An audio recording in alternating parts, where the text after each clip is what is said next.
यदा यदा हि धर्मस्य ग्लानिर्भवति भारत अभ्युत्थानम् अधर्मस्य तदात्मानं सृजाम्यहम्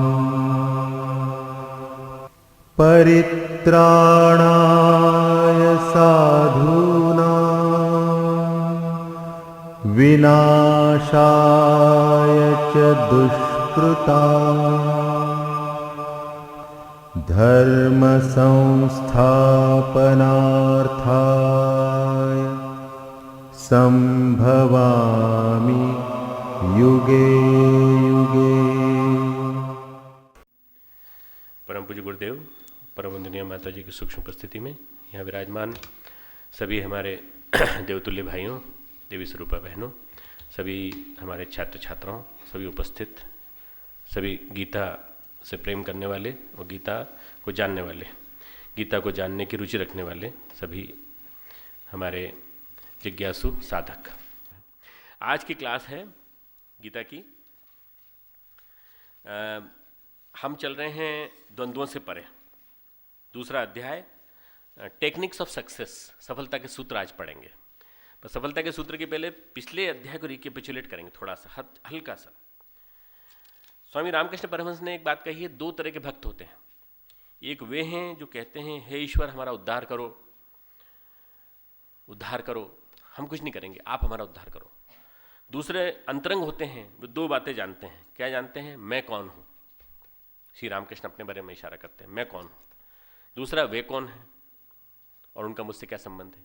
जो इतना जान जाता है कि मैं कौन हूँ और वो कौन है, उनकी नैया पार हो जाती है। जिस दिन हम ये समझ लेंगे कि गुरु कौन है और कौन हमारा सदगुरु हमें मंजिल तक ले आ सकता है, उस दिन हमारी राह सफल हो जाएगी।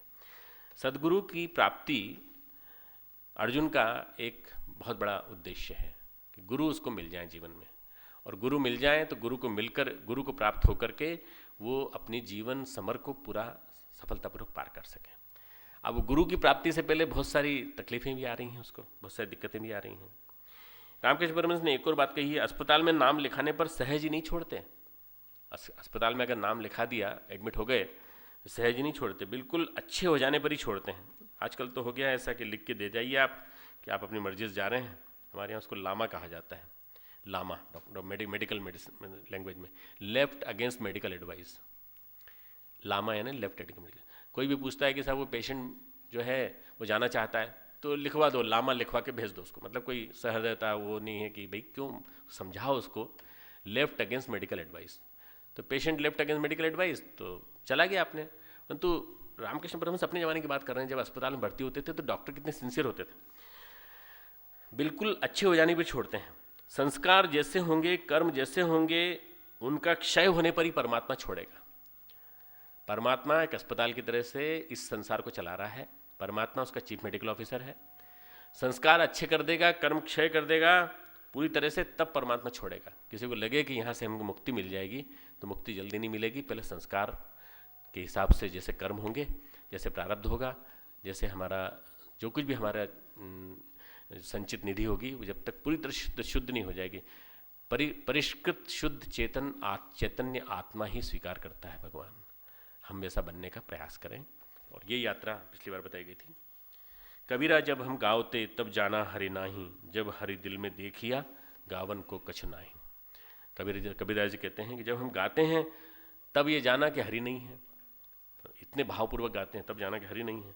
जब हरि दिल में देखिया, जब हरि को दिल में देख लिया तो गावन को कुछ नहीं, फिर गाने को कुछ है ही नहीं, सब कुछ अपने अंदर ही मिल गया ऐसा लगता है। जब मैं था तब हरि नहीं, अब हरि है मैं नाही, प्रेम गली अति सांकरी ता मैं दो न समाई। मैं क्यों सुना रहा हूँ? क्योंकि मैं पिछली बार की याद दिला रहा हूँ। भगवान श्रद्धावान बना रहे हैं, तर्क से श्रद्धावान बना रहे हैं अपने भक्त को, अपने मित्र को, और ये कह रहे हैं कि तू वास्तव में अगर तू जानना चाहता है, जैसे इसमें अर्जुन ने क्या गड़बड़ की है, अर्जुन पंडित की तरह से बात कर रहा है, प्रज्ञावान पंडित की तरह से, और कहता क्या है कि मुझे शिष्य के रूप में स्वीकार कर लिया, और शर्त रख देता है उसके बाद। शिष्य गुरु के सामने कभी शर्त नहीं रख सकता। जहां शर्त आगे गुरु के सामने शर्त की शिष्य की तरफ से, इसका मतलब ये कि फिर ये सौदेबाजी है। भगवान के सामने भी इस तरह से हम कभी शर्त नहीं रख सकते। अगर आप ये हमारी बात पूरी करो तो हम आपकी बात मानेंगे, तो हम भगवान को मानेंगे, तो हम मंदिर जाएंगे, नहीं तो नहीं जाएंगे। अगर आप मेरा मन शुद्ध कर दो, अगर आप मेरा दिल शुद्ध कर दो तो मैं जाऊँ आपके यहाँ। भाई तुम अपना प्रयास करो, भगवान अपने आप करेगा पूरे प्रयास। अपनी इच्छा कोई नहीं रखना चाहिए। एक तरफ तो कहता है 7वें श्लोक में, आपके शरण हुए मुझको शिक्षा दीजिए, मैं आपका शिष्य हूँ। दूसरे अध्याय में, क्योंकि मैं आपका शिष्य हूँ इसलिए आप मुझे शिक्षा दीजिए। और मुझे लगता है कि इसलिए गड़बड़ हुई है क्योंकि अर्जुन यहाँ शिक्षा की बात कर रहा है। अर्जुन यहाँ कहता है कि विद्या दीजिए, तो हो सकता है उसको मिल जाती विद्या। क्यों? विद्या अगर मिलती तो ये नहीं कहता वो, न योत्स इति गोविंद मुक्त्वा तुष्णिम बभूवः। 9वां श्लोक। हे संजय बोले, हे राजन, निद्रा को जीतने वाले अर्जुन अंतर्यामी श्री कृष्ण महाराज के प्रति इस प्रकार कहकर श्री गोविंद भगवान से युद्ध नहीं करूंगा, ये स्पष्ट कहकर चुप हो गए। कितनी इंट्रिकेट फिलॉसफी से भरी हुई गीता। 9वां श्लोक देखिए, निद्रा को जीतने वाले अर्जुन।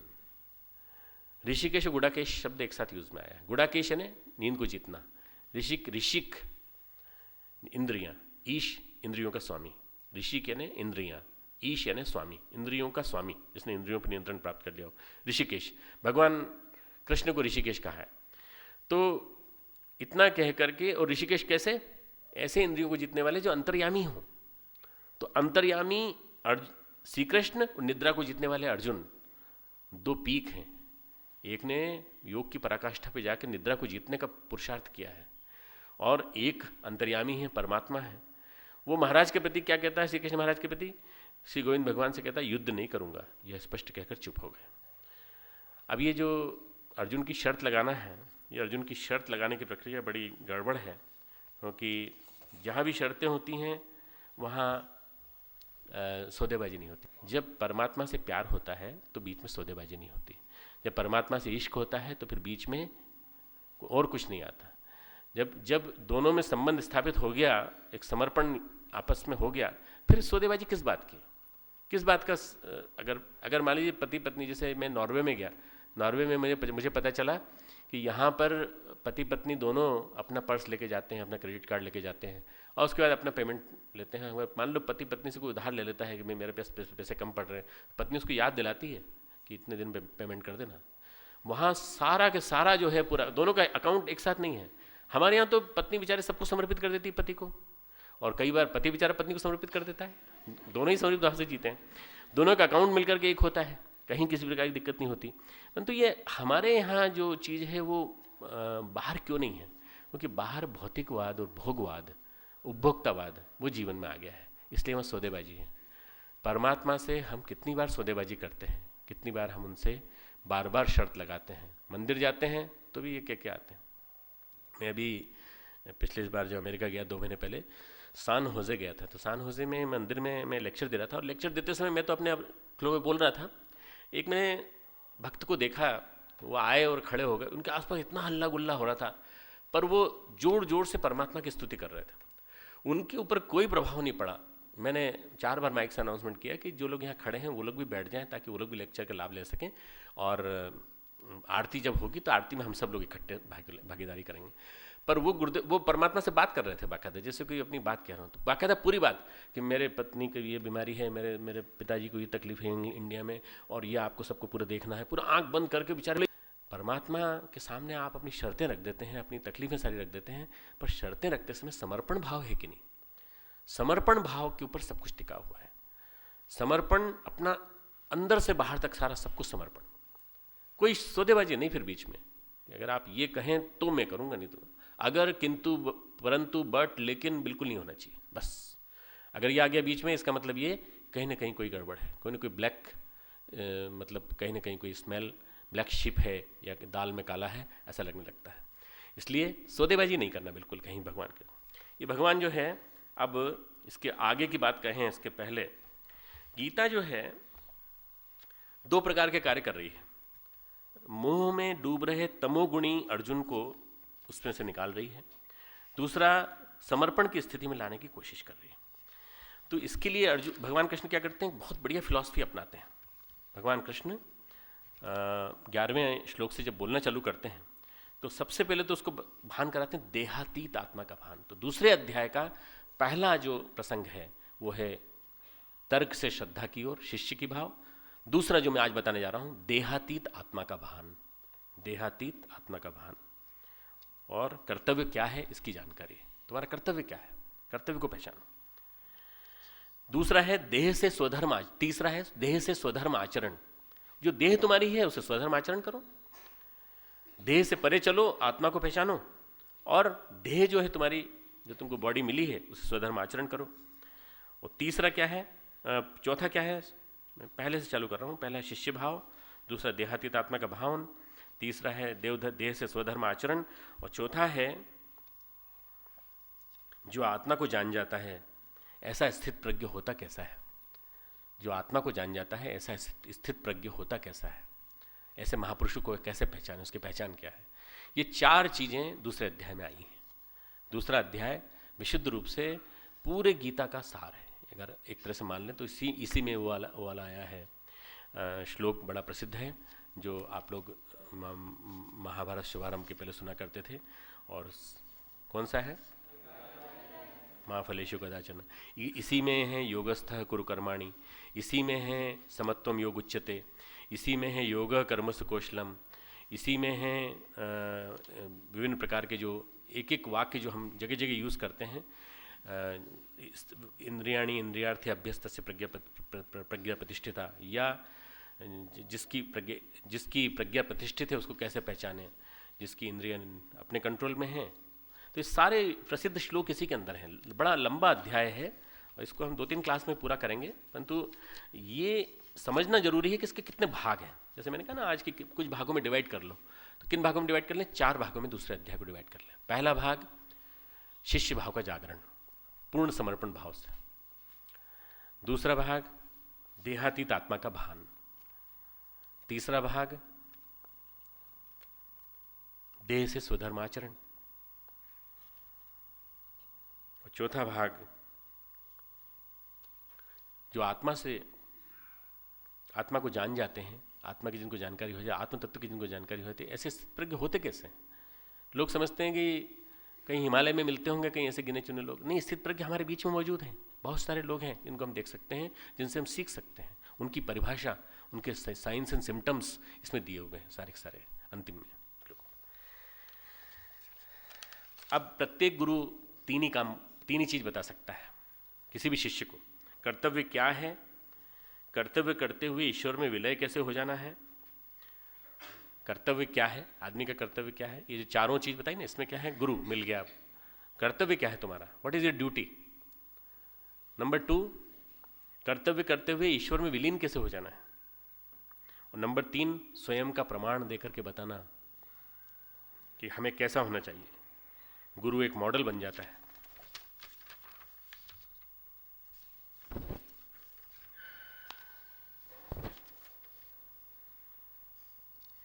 जब भगवान के रूप में आदमी गुरु को स्वीकार कर लेता है, ये बोध अपने आप में क्रांति बन जाता है। ये बोध ही अपने आप में क्रांति है। गुरु भी हमारी तरह है, मनुष्य है, पर वंदे बोधमयम नित्यम गुरुम शंकर रूपिणम। वो बोधमय है, स्वयं शंकर रूप है। यह तथ्य तभी समझ में आता है जब व्याकुलता चरम सीमा पर हो। बोधमय है, स्वयं शंकर रूप है, और यह तभी समझ में आता है जब व्याकुलता चरम सीमा पर हो। आत्मसंताप की चरम सीमा पर पहुंच जाए हम, मुझे कुछ समझ में नहीं आ रहा है, आप क्या कह रहे हैं, मुझे बहुत परेशानी है, बस यही अर्जुन की पराकाष्ठा है। अर्जुन जो है इसी स्थिति में पहुंचा है। अतीन्द्रिय सामर्थ्य से भी भगवान मदद करता है। भगवान कई रूपों में मदद कर सकता है, साधनों से मदद नहीं करता, भगवान कई रूपों में मदद कर सकता है। पर गुरु जब देना चाहता है तब कोई लेना नहीं चाहता। बस ये दिक्कत यही है कि गुरु से हम लेने के लिए अपने आप को योग्य बनाना चालू करें।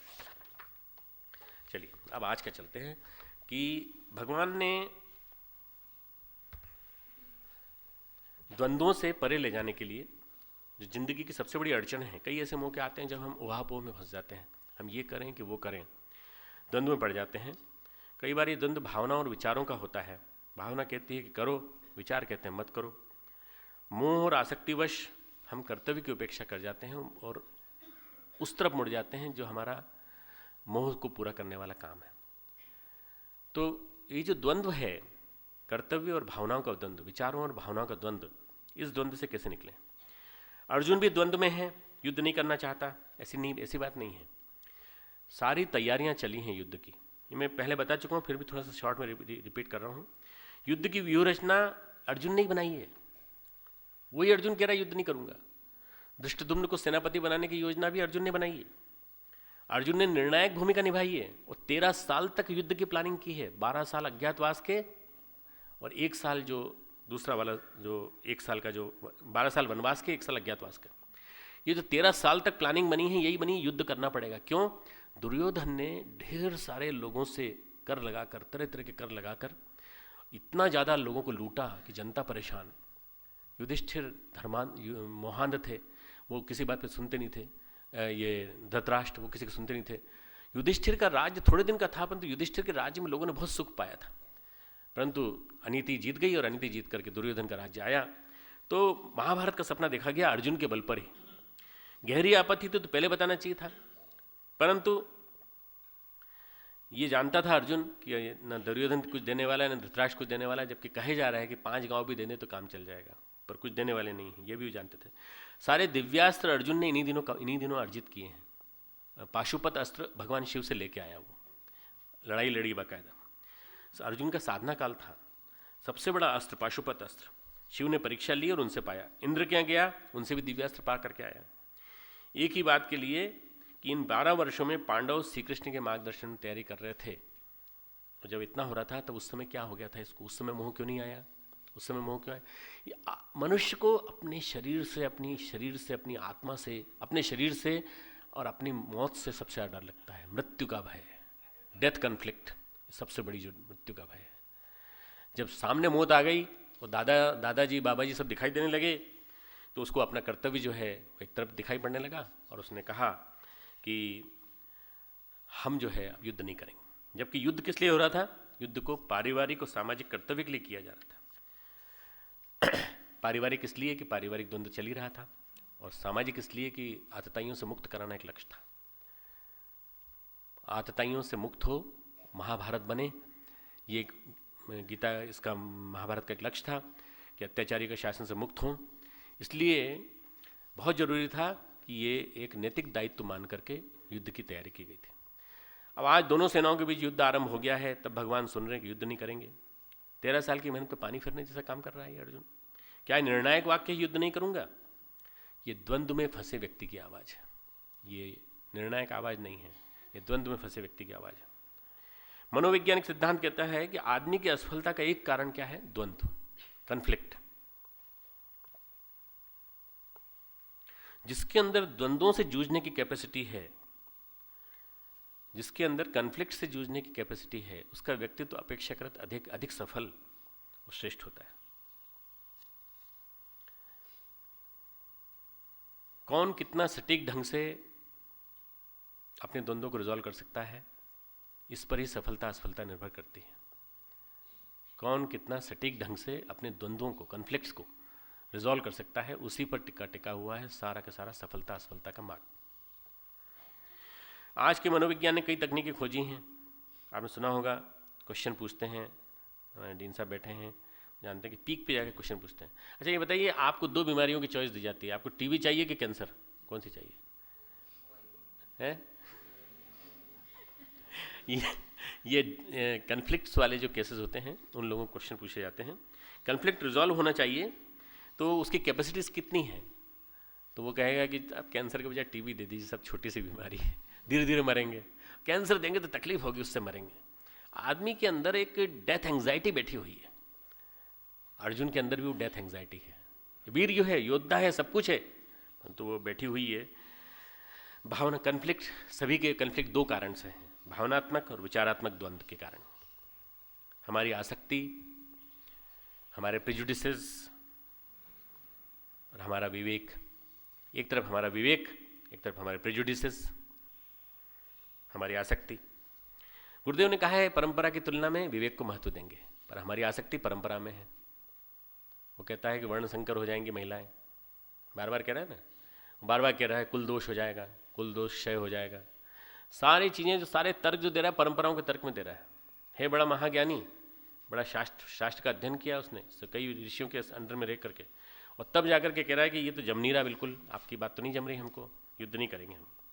लोग क्या कहेंगे, एक बात बार बार हमारे मन में आती है, कोई भी काम अच्छा काम करना हो, जैसे शांति को जाना है मान लो सब कुछ छोड़ के, या यूनिवर्सिटी में आना है, देव संस्कृत, यही विश्वविद्यालय मिला था तुमको धोती कुर्ता पहन के आने के लिए, लोग क्या कहेंगे, एक बात मन में बार बार आती है, लोग क्या कहेंगे, लोग क्या कहेंगे, ये परंपरा है, ये परंपरा बुलाती है। परंपरा क्या कहती है, लोग जैसा कह रहे हैं वैसा चलो। लोग क्या कहते हैं मालूम है, अगर आप बाईं तरफ चल रहे हो तो लोग कहेंगे देखो सड़क के बाईं तरफ चल रहा है, इसको अकल भी नहीं है, ठीक से चलना चाहिए ना। दाईं तरफ चल रहे हैं तो कह रहे हैं देखो बाईं तरफ चलने का नियम है, दाईं तरफ चल रहा है। और सड़क के बीच में चलो तो कहेंगे कैसे चल रहा है आदमी बीच में, इसको अकल नहीं है ट्रैफिक सेंस की।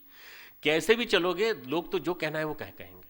हमारे खिलाफ 50-60 आदमी तरह तरह की बातें करते हैं, हमें किसी की चिंता नहीं। क्यों, लोग क्या कहेंगे इसकी चिंता करेंगे तो कितना काम हमारा रुक जाएगा, इसकी बजाय उतनी देर में बहुत सारा काम कर लेंगे। लोग की चिंता नहीं करना है, अपने लोक और परलोक की चिंता करना है बस, लोगों की चिंता नहीं करनी है बस। अपना लोक सुधर रहा है कि नहीं और परलोक के लिए हम कुछ काम कर रहे हैं नहीं, इसके बस ध्यान रखना है। लोग क्या कहेंगे, बात बार बार मन में आ रही है। रिजॉल्व करने का तरीका क्या है, रिजॉल्व करने का तरीका ये कि हम आसक्ति जिससे ज़्यादा करते हैं उसके बारे में थोड़ा सा जानें। हमारी आसक्ति किससे ज़्यादा है, सबसे ज़्यादा आसक्ति हमारी देह से है। देह को हम यथार्थ में रखना चाहते हैं। भय ये है मन में कि कहीं छूट ना जाए, मरने का भय। सबसे ज़्यादा भय आदमी के मन में अगर होता है तो मरने का भय होता है।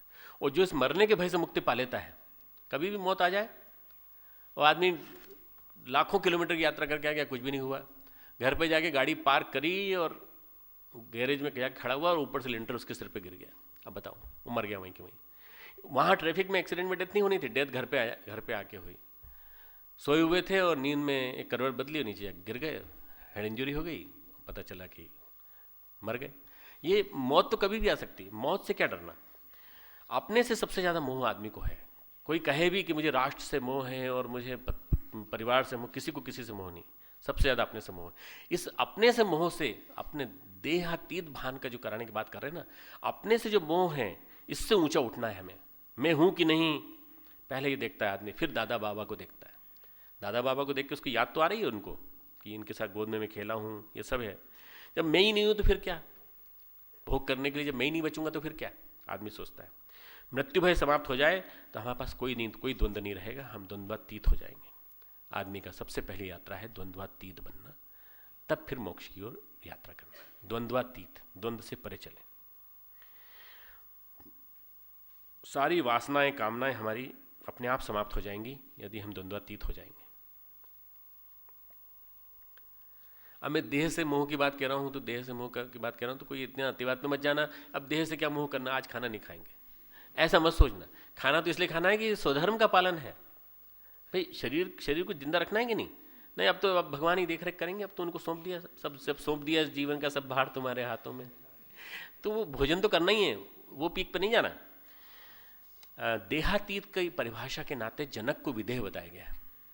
आपने सुना होगा, भगवान महाराज जनक जो थे विदेह कहे जाते थे। एक ऋषि उनके पास आए, महाराज आप विदेह कैसे बन गए, आप तो महाराजा हैं, इतने बड़े राज्य के स्वामी हैं, तो आप विदेह कैसे बन गए। आप बैठे बैठे तो दुनिया भर की चिंता आपको लगी रहती होगी, राज्य के किस कोने में क्या हो रहा है, किस कोने में क्या हो रहा है, और आप विदेह कहलाते हो, क्या बात है।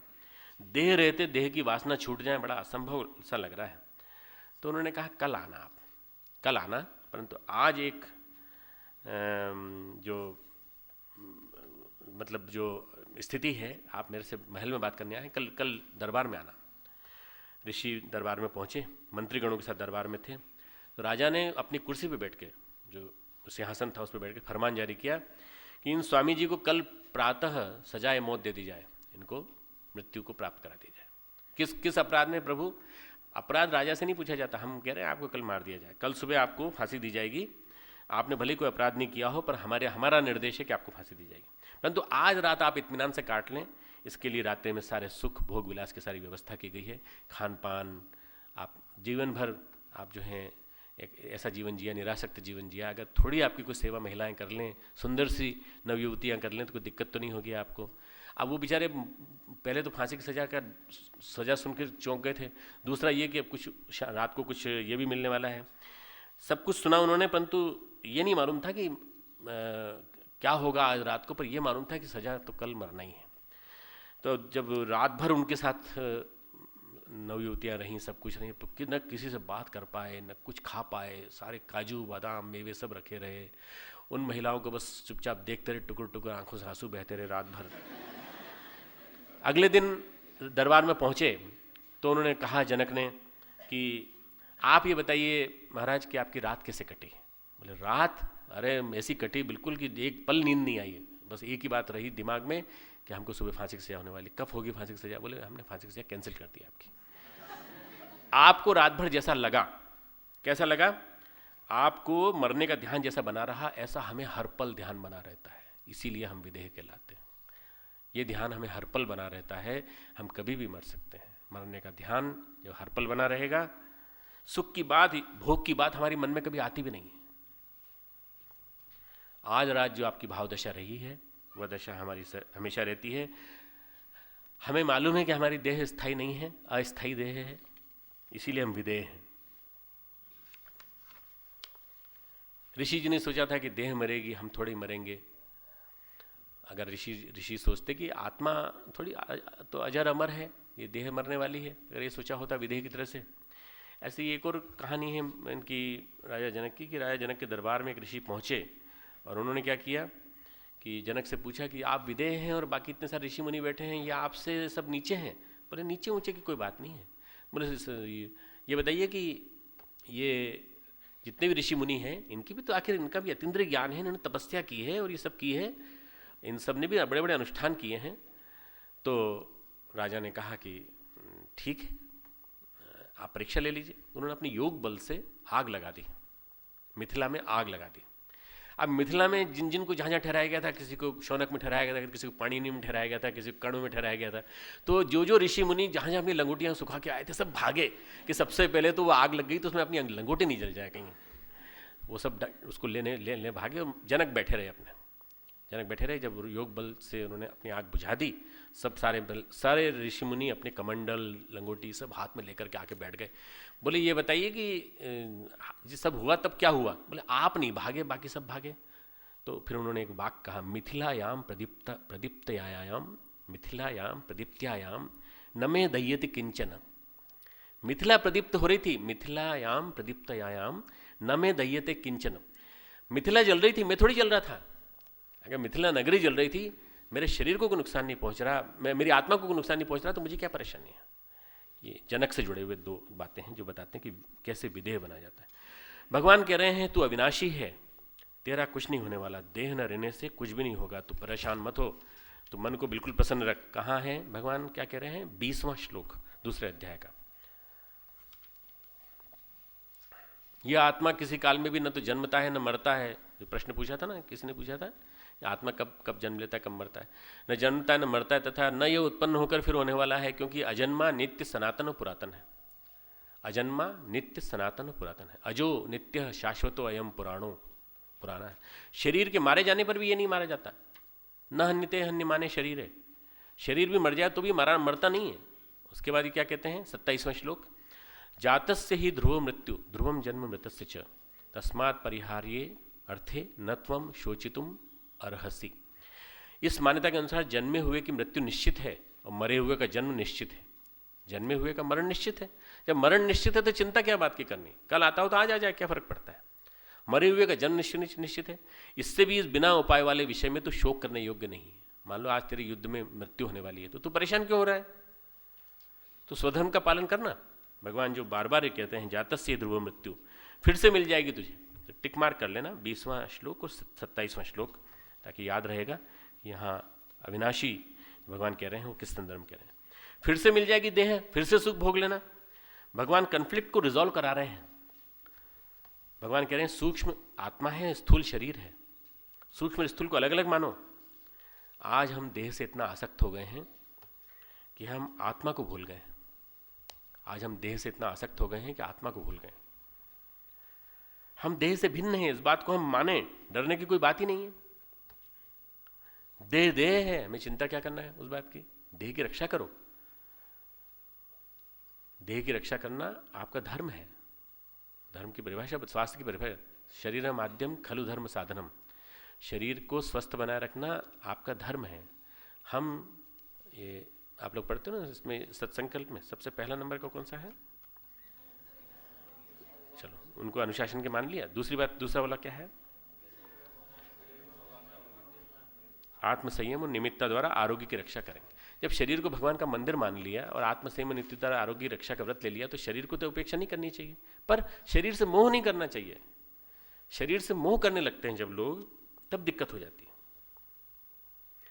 मरेंगे तो मरेंगे, मरेगी तो देह, आत्मा थोड़ी मरेगी।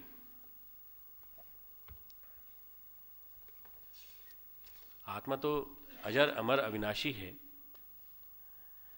21वां श्लोक, जो पुरुष इस आत्मा को नाश रहित नित्य अजन्मा और अव्यय जानता है, वह पुरुष कैसे किस किस को मरवाता है और कैसे किसको मारता है। तू क्या समझता है कि तू किसी व्यक्ति की आत्मा को मार रहा है? तू शरीर को मार रहा है। सुकरात को विष दिया गया। सुकरात बहुत बड़े दार्शनिक हुए। उन्होंने कहा हम मृत्यु का अनुभव सुनाएंगे, और उनके मृत्यु के अनुभव वाली जो कथा है बड़ी जोरदार है, पढ़ने योग्य है। उन्होंने ये बताया कि हम कहाँ कहाँ से कब प्राण निकलेंगे, एक एक चीज़ आपको नोट कराते जाएंगे और आप लोग सब नोट करते जाइएगा ताकि आपको पता चल जाए मृत्यु कैसी होती है। ऐसा वही कर सकता है जो इससे परे जा चुका हो, है ना। मृत्यु कैसी होती है? आदमी घबरा जाता है मृत्यु के नाम पर, मानसिक पीड़ा होती है, आसक्ति घट जाती है। अरे मैंने इतनी मुश्किल से घर खड़ा किया, मेरे बच्चे, मेरे नाती पोते, इन सब का क्या होगा, ये सब क्या होगा, बड़ी परेशानी में पड़ जाता है। पर जब आसक्ति से निकल जाते हैं और चिंता से मुक्त हो जाते हैं तो आदमी बहुत ज़्यादा परेशानियों से ऊपर आ जाता है, स्ट्रेस समाप्त हो जाती है, कॉन्फ्लिक्ट समाप्त हो जाते हैं। यदि हम रहते हैं तो हमारा शरीर, मान लो यदि हम जिंदा हैं तो शरीर तो है हमारा, और यदि मर गए तो आत्मा तो है हमारे पास। आत्मा से हम फिर अर्जित कर लेंगे शरीर। भगवान इसी मनस्थिति की ओर ले जा रहे हैं। प्रकृति का एक शाश्वत सिद्धांत प्रत्येक व्यक्ति के लिए है, सभी व्यक्ति शरीर छूटने के बाद रहेंगे। शरीर छूटने का मतलब ये नहीं कि यात्रा समाप्त हो गई। ये यात्रा अनंत है, बहुत दिनों तक चलने वाली है, वर्षों कालों तक, न जाने कब तक चलने वाली है। फिर मरने का क्या भय, कंटिन्यूटी है। तो जब ऐसा होता है तो आदमी निश्चिंत और निर्द्वंद हो जाता है। जब ऐसा भाव मन में आता है कि हमारा शरीर तो छूटा, हमारा क्या गया, यह कन्फ्लिक्ट रिजॉल्व करने का एक उपाय है, आखिरी उपाय। हम कितनी भी तकनीकें जानते हों साइकोलॉजी की और विभिन्न प्रकार की, पर हमेशा के लिए द्वंद्वों से परे हो जाएं, ये संभव नहीं। हम क्या करते हैं, जो द्वंद्व से घिर जाते हैं तो कुंठित हो जाते हैं, सफलता हमसे दूर हो जाती है, हम वो नहीं कर पाते जो हम करना चाहते हैं। आज जितने भी निराश और मनोरोगी और डिप्रेशन के शिकार व्यक्ति हैं, कहीं गहराई में द्वंद्व में फंस गए और निकल नहीं पा रहे हैं। जितने भी निराश व्यक्ति डिप्रेशन के, डिप्रेसिव मेंटलिटी के मनोरोगी हैं, डिप्रेशन के शिकार हैं, ये सारे के सारे द्वंद्व में फंसकर निकल नहीं पाते। अब वो भगवान जानते हैं कि यदि भावनाओं को घोटकर अर्जुन ये युद्ध करेगा तो उसकी सारी क्षमताएं डूब जाएंगी। यदि भावनाओं को घोट करके करेगा तो उसकी सारी क्षमताएं डूब जाएंगी, इसलिए भावनाओं को परिमार्जित कर रहे हैं। भावना नहीं तो कह सकते थे एक ही ऑर्डर में, मैं खड़ा हूँ यहाँ पे और तुझे मार दूंगा अगर तूने युद्ध नहीं किया तो अर्जुन मना थोड़ी कर पाता है। भगवान कृष्ण के पराक्रम के सामने विराट रूप दिखा देते, 11वें अध्याय का दूसरे अध्याय में रूप दिखा देते विराट रूप, युद्ध करना ही पड़ता, परंतु उन्होंने सारी उसकी कन्फ्लिक्ट रिजॉल्व करके, डेथ जो उसके अंदर एंग्जाइटी थी उसको निकाल करके उसको बात कर रहे हैं, एक एक चीज डिटेल में ले जा रहे हैं। हमेशा के लिए अनासक्त होने की बात सिखा रहे हैं, निर्ग्रंथ होना सिखा रहे हैं, बिना किसी कॉम्प्लेक्स के, बिना किसी गिल्ट के कैसे होना चाहिए, हमेशा के अनासक्त हो जाए। भगवान ने जिस मनोविज्ञान की व्याख्या गीता में कही है, ये सर्वोच्च मनोविज्ञान है। ये जो मनोविज्ञान की व्याख्या है ये सुपर साइकोलॉजी है, गीता की साइकोलॉजी। हमसे गलतियां क्यों होती हैं? आज पूछा ना, गलतियां होती हैं, और ये तो गलतियां क्यों होती हैं? क्योंकि हम देह से आसक्त हैं। जिस दिन हम ये समझ लेंगे हम देह हैं ही नहीं, हम आत्म तत्व हैं, अविनाशी आत्म तत्व हैं, उस दिन हमसे गलतियां होना बंद हो जाएंगी। हम अपने आप के बारे में एहसास करें कि हम आत्म तत्व हैं, अविनाशी ऊर्जा का प्रवाह हैं, परमात्मा के शाश्वत अंश हैं, और परमात्मा का शाश्वत अंश कोई गलती नहीं कर सकता। शरीर गलती कर सकता है, हम दृढ़ता यह पैदा करें कि हमसे कोई गलती नहीं होगी क्योंकि हम परमात्मा के अंश हैं। अब एक प्रश्न उठ सकता है किसी के मन में, क्या यदि हम देहातीत आत्मा है तो फिर हम काम क्यों करें? बिना काम के आराम से जिंदगी काटिए, आराम बड़ी चीज है, मुढ़क के सोइए। खूब काम वाम करने वाले दूसरे लोग हैं जो आज उसके लिए काम करते हैं। किसी आदमी कर्म दो कारणों से करता है, दो कारणों से काम करता है, लोभ के कारण और भय के कारण। या तो लोभ के कारण कर्म करता है या भय के कारण कर्म करता है। या तो कहीं लालच है कि ये मिल जाएगा। पढ़ाई क्यों करता है? नौकरी मिल जाएगी, नौकरी मिल जाएगी, छोकरी मिल जाएगी, नौकरी मिल जाएगी, पैसा मिल जाएगा। और नहीं काम करने से सजा मिलेगी। नहीं काम करने से क्या सजा मिलेगी? बेकार पड़े रहोगे, बेकार रहोगे, अकर्मण्य रहोगे। तो ये तो लोभ की बात हो गई। देह का सुख या दुख ये दिमाग में आता है आदमी के, और ये लालच जो है आदमी से कर्म कराता है। देह से जुड़ा जो मैं है उसके सुख और ईगो को कहीं हर्ट होना पड़ा तो उसके लिए भी आदमी कर्म करता है। देह से जुड़ा हुआ जो ईगो है, सेल्फ है, उसको कहीं हर्ट ना होना पड़े, बोले स्वाभिमान के लिए मैं काम करता हूँ, स्वाभिमान की रक्षा के लिए काम करता हूँ, अहम की पूर्ति के लिए काम करता है, स्वाभिमान के लिए। जब यह स्थिति नहीं हो तो आदमी काम क्यों करे? कहीं ऐसा तो नहीं कि आदमी को गीता निकम्मा बना रही है? कई लोग कहते हैं ना कर्मण्य बनाती है गीता, हम अपने बच्चों को गीता नहीं पढ़ने देते, कहीं सन्यासी नहीं बन जाए। कई लोग ऐसा कहते हैं। यहाँ बात उल्टी है। यहाँ सबसे गहरी बात क्या है, सेंट्रल पॉइंट क्या है? स्वधर्म पालन। स्वधर्म पालन, 31वां श्लोक।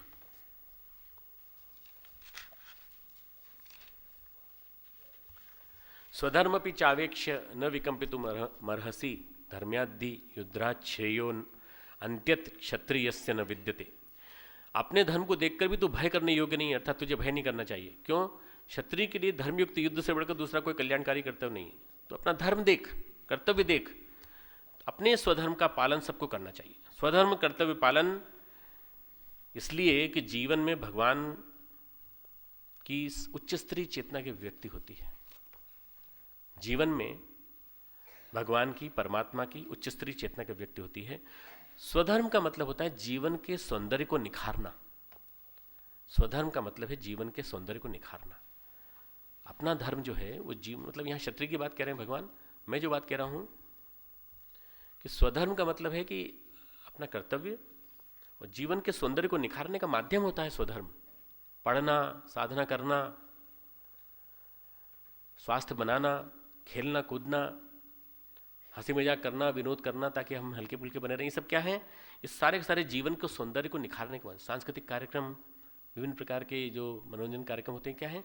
जीवन के सौंदर्य को निखारने के माध्यम है। ये स्वधर्म जो है वह प्रक्रिया है जिससे परमात्मा झलकता है हमारे माध्यम से। भगवान शरीर का तिरस्कार नहीं कर रहे हैं।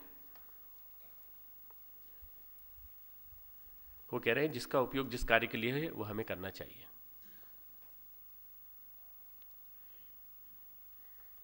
मान लीजिए हमारे पास कार है एक वाहन के रूप में, और वो किस लिए आए हैं? कार यात्रा की जाए। नहीं, पर हम क्या करें? कार साफ करते रहें, उस पर चंदन का तेल लगाते रहे, सुगंधी आती रहे उससे, खूब बढ़िया हम पॉलिश करते रहे। यहाँ पे हमारे यहाँ थे एक भाई साहब थे जो अपनी गाड़ी ले आए थे रिटायरमेंट के बाद। गाड़ी ले आए, रोज़ साफ करते, रोज़ गीला, बहुत सारा पानी भी बहाते, सफाई भी करते थे उसकी खूब, और पॉलिश करते थे बहुत बढ़िया ब्रासों से उसकी पॉलिश चारों तरफ से। गुरुदेव को आगे बताते तो गुरुदेव कहते बेटा तू इस कार को पालने के लिए क्यों लाया है? तो इसको मिशन के काम में दे दे, चलेगी। थोड़े दिन बाद उसके चारों टायर खराब हो गए, बड़े बड़े खड़े खड़े तो खराब हो ही जाएगी गाड़ी। अगर शरीर से हम कुछ काम नहीं लेंगे और शरीर आपका जड़ पड़ा रहेगा तो क्या होगा? अजगर करे न चाकरी वाला जो है ना, तो फिर क्या होगा? ये सब के सब क्षय हो जाएगा, नष्ट हो जाएगा पूरा पूरा। तो शरीर से तो काम लेना ही है हमें। भगवान कहते हैं कि शरीर से अंतिम क्षणों तक काम करो, अंतिम क्षण तक काम करो। भगत सिंह, राजगुरु और सुखदेव तीनों को मालूम था कि हमको फांसी लगने वाली है। तीनों को मालूम था कि नहीं? और ये भी बता दिया गया था कि एक दिन पहले होने वाली है। पहले तारीख दूसरी तय की थी, फिर 24 मार्च के बजाय 23 मार्च हो गई। उसके बाद क्या किया? जब देखने गए लेने के लिए तो वो व्यायाम कर रहे थे। अब ये बताओ कि व्यायाम करने की क्या जरूरत है? शरीर तो जाने वाला है। अरे भाई हमारा धर्म है, स्वधर्म है, और स्वधर्म होने के नाते हम तो ये करेंगे। स्वधर्म होने के नाते अपने शरीर की रक्षा करना हमारा कर्तव्य है, बस। अगर आदमी इतना परमहंस हो जाए तो कितना बढ़िया हो जाए। प्रत्येक स्थिति को विधेयात्मक दृष्टि से, पॉजिटिविटी के साथ जीवन को देखना चाहिए। जीवन को विधेयात्मक दृष्टिकोण से देखें। श्रम का प्रेरक तत्व जो है वो लोभ या भय ना हो। लोभ या भय से प्रेरित होकर जो आदमी काम करता है वो कभी सफल नहीं हो सकता।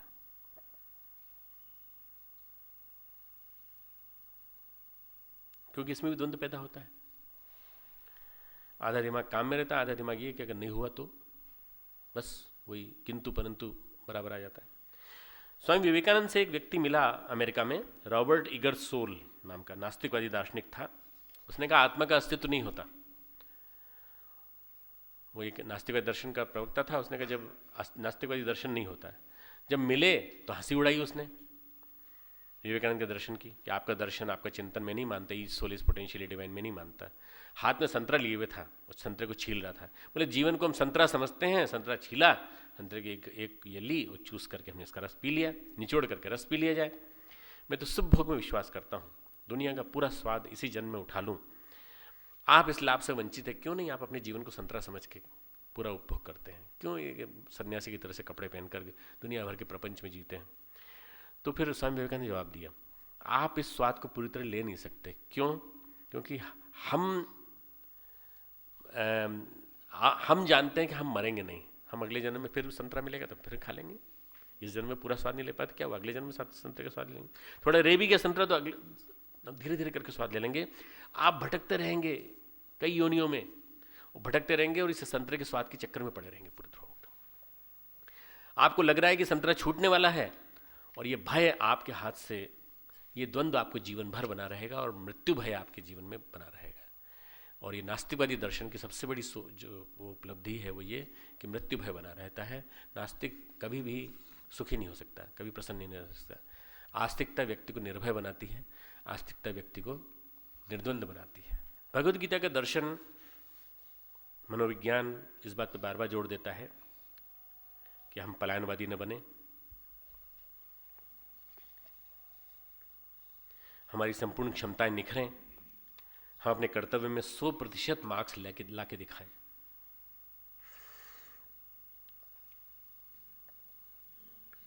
कर्तव्य इसलिए कि हम जीवन की शक्तियों का विकास, चरम सीमा पर चाहते हैं।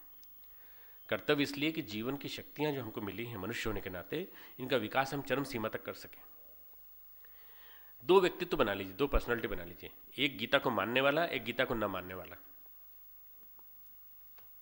हो सकता है कि गीता छठे सोपान तक पहुंचते पहुंचते सबको समझ में आ रही हो थोड़ी थोड़ी, मान लो कठिन लग रही हो तो कोई परेशानी नहीं है। गीता का सुनना ही अपने आप में बहुत बड़ा पुण्य का काम है। एक गीता को मानते हो कि नहीं सब लोग, ये बताओ? मानते हो? समझ में नहीं आ रहा है, थोड़ा थोड़ा समझ में आ रहा है, ठीक है, परंतु गीता को मानते तो हो ना। एक गीता को मानने वाले और एक न मानने वाले जो बाहर बैठे हैं, ठीक है, टाइप 1 और टाइप 2 डिवाइड कर देते हैं।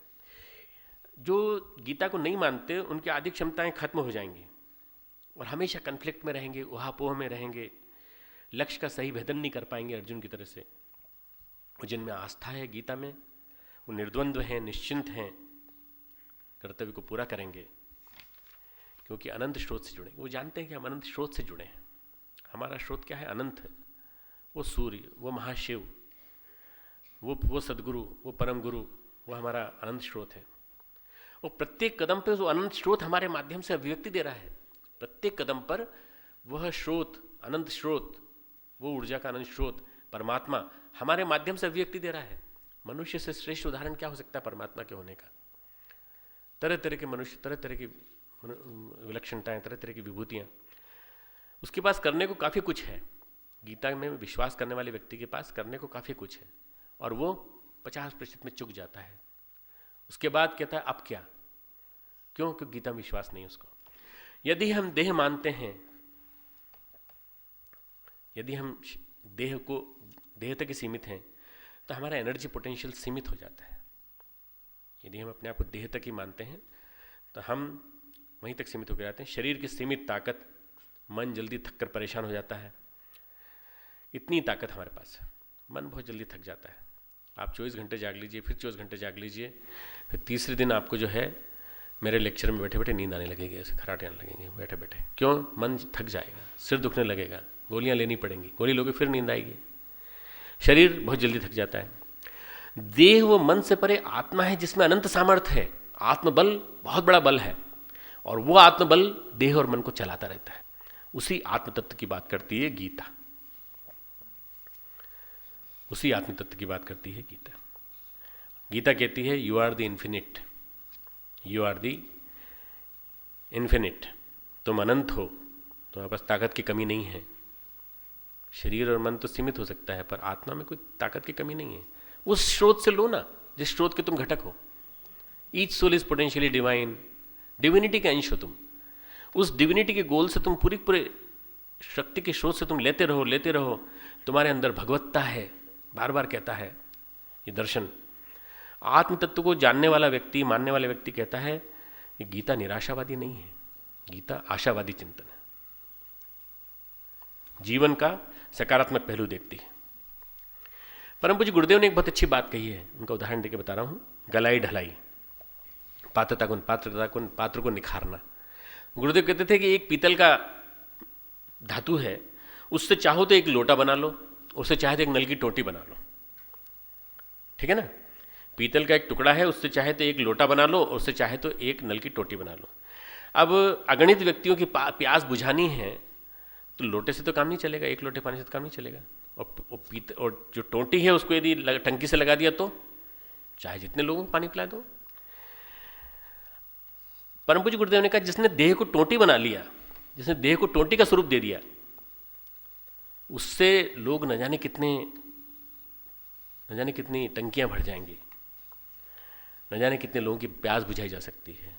तो अपनी देह को टोटी बना लो, उस अनंत चेतना से जोड़ लो, परमात्मा तत्व को झरने दो। गीता हमेशा पॉजिटिव पक्ष देखती है।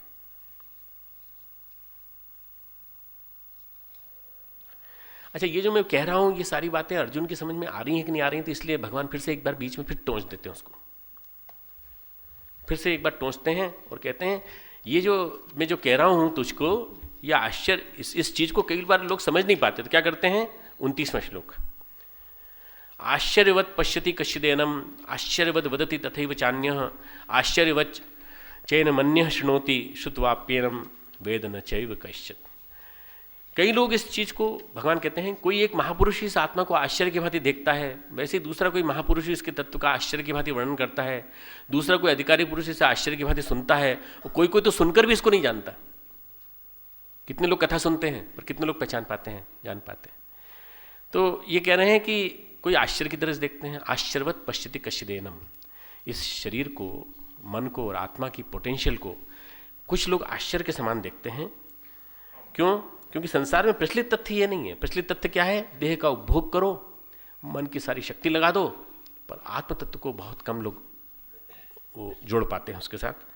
तो जीवन का परम आश्चर्य है, आदमी बहिर्मुखी होने के कारण जान नहीं पाता। शरीर की और आत्मा की ताकत इससे पता चलती है कि शरीर की और आत्मा की ताकत मनुष्य से आश्चर्य की तरह देखता है, सुनता है, और सुनकर भी नहीं जानता। गीता का दर्शन प्रत्येक तत्ववेत्ता ने, जिसने सफलता की कीर्तिमान अर्जित की है, जीवन में उतारा। प्रत्येक जो व्यक्ति सफल हुआ है उसने गीता के तत्व दर्शन को जीवन में उतारा है। चाहे उसका नाम विवेकानंद हो, चाहे उसका नाम शंकराचार्य हो, जिन्होंने छोटी उम्र में बहुत बड़े बड़े काम करके दिखा दिए, चाहे उसका नाम स्वामी दयानंद हो, और चाहे उसका नाम ईसा मसीह हो, चाहे उसका नाम परम पूज्य गुरुदेव पंडित श्री राम शर्मा आचार्य हो। ये इतने सारी ऊर्जा इनके पास कहाँ से आई है? और इतनी ऊर्जा अगर इनके पास आई तो मेरे पास क्यों नहीं आ सकती? हमें से सब लोग सोच सकते हैं, अगर इनके पास एक टोटी थी जिससे ये अनंत परमात्मा की चेतना की शक्ति से ले सकते थे, तो एक टोटी मेरे अंदर क्यों नहीं लग सकती? मैं भी लगा सकता हूँ अपनी आत्मा के अंदर। इतनी ऊर्जा कहाँ से आई? गुरुदेव के पास इतनी ऊर्जा कहाँ से? लेखन, संगठन, तप, प्यार का वितरण, पत्राचार, सारा काम खुद अकेले किया उस जमाने में जब उनके पास सहायक नहीं थे। आज वहाँ पर इतने सारे सहायक हैं, इतना बड़ा मिशन है, तब भी बहुत सारी कमियां रह जाती हैं। आत्म तत्व ही वह स्रोत है जो भगवान से एक रूप हो चुका है। इनका आत्म तत्व जुड़ चुका था, इसलिए इन्होंने पाया।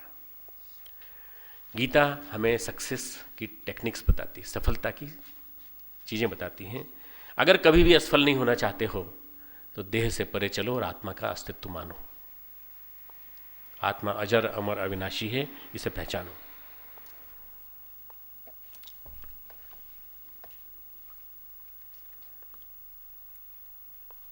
एक परेशानी आती साधकों को, गीता पढ़ने वाले साधकों को एक परेशानी आ सकती है कि साधना करते हैं तो वासना सताती है।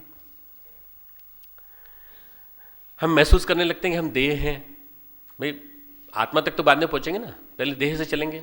हम देह हैं, और जब देह की सोचते हैं तो काम वासना हमारे पर परेशान होने लगती है, हमको परेशान करती है। क्योंकि काम वासना से शरीर जन्मा है, तो शरीर रहते ये वासना रहेगी मन में। कई बार ये बातें आती हैं। यदि हम मृत्यु भय से उठ जाएं, ऊपर डेथ कॉन्फ्लिक्ट से ऊपर उठ जाएं, तो सारी वासनाएं अपने आप समाप्त हो जाएगी।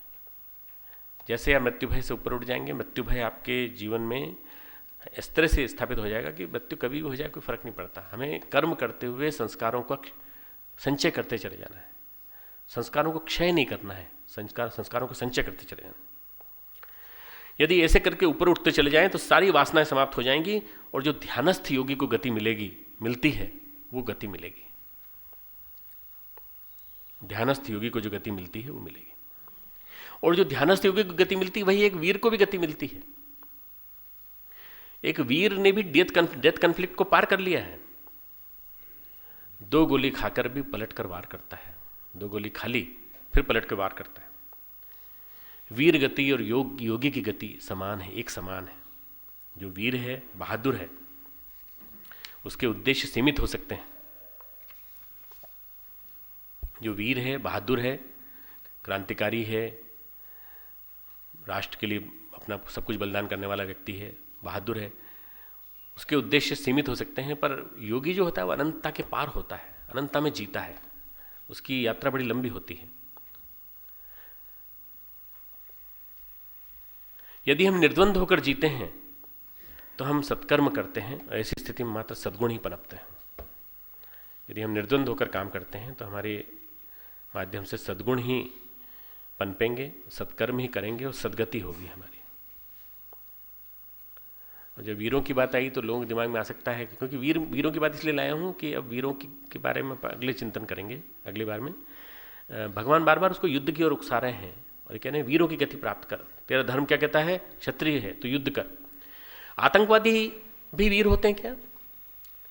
आतंकवादी को मौत का भय होता है हमेशा। वह केवल पकड़ा ना जाए इसलिए जोखिम में अपने आप को डालता है। चैन में नहीं जीता, सदा भय की स्थिति में रहता है, सदा भय की स्थिति में, कब मृत्यु आ जाए, कब मृत्यु आ जाए। आपको मालूम वीरप्पन हर रात को 4 बार अपना स्थान बदलता था। मारा गया। मतलब दशहरे के 2-3 दिन के अंदर ही हुआ है सबके सब। एक ऐसा व्यक्ति जिसने ढेर सारे हाथियों को, ढेर सारे पुलिस फोर्स को मारा और न जाने कितना बड़ा जंगल उसने उजाड़ के रख दिया चंदन का, उस व्यक्ति को कोई नहीं पकड़ पाया और वो व्यक्ति मारा गया। आतंकवादी चाहे कितना भी अपने उसकी बात कर ले पर चैन में नहीं जीता, सदा भय की स्थिति में जीता है। एक उदाहरण सुना के अपनी बात समाप्त करूंगा आज की। शिवाजी के लिए बीजापुर सुल्तान ने एक अफजल खां को तैयार किया। सब लोग इस कहानी को जानते हैं अफजल खां को, पर अफजल खां के बारे में थोड़ा बताना चाहूँगा। लंबा चौड़ा था, शिवाजी से हाइट में करीब 1.5 गुना था। शिवाजी अगर 5 फीट 4-5 इंच के थे, ऐसा हाइट मानी जाती उनकी, तो अफजल खां की हाइट जो थी 7 फीट 2 इंच थी।